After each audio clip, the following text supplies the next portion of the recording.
Hi everyone, it's Sarah. I was making a stack of cards and I thought I might as well film a video for you to show you how to make it. I'm using the Free as a Bird stamp set and I'm also using the Bird Ballad paper.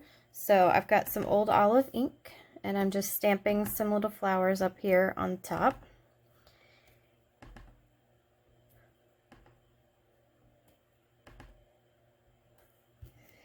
Okay, done with that. And then I have paper strips. I have a few different ones.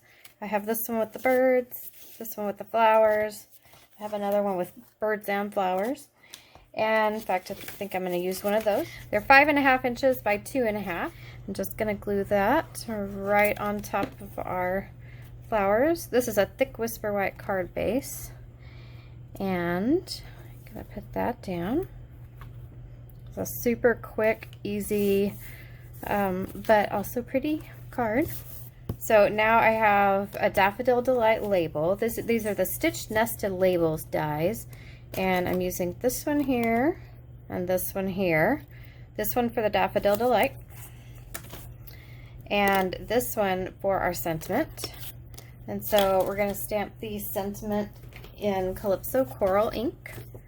And I don't really have to stamp straight, because we're going to be cutting this out. So I'm just going to stamp that on there, and then we're going to cut it out with the smaller one of these. So I'll cut that. Ta-da!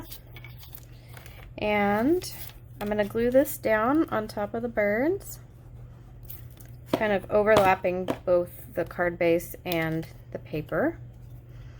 Make sure you line it up. I'm kind of lining it up with the score line, which you probably can't see, but yep, there it is. It's lined up, I think.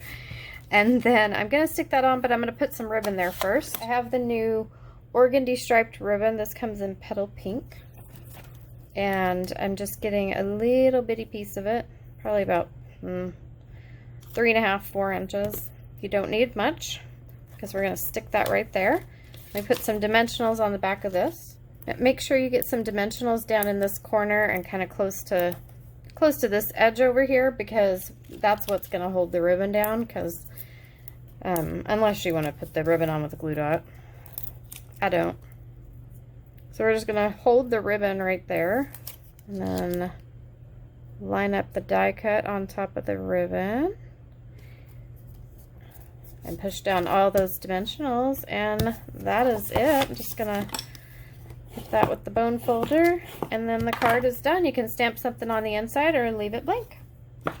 That's it. I'll see you next time. Bye.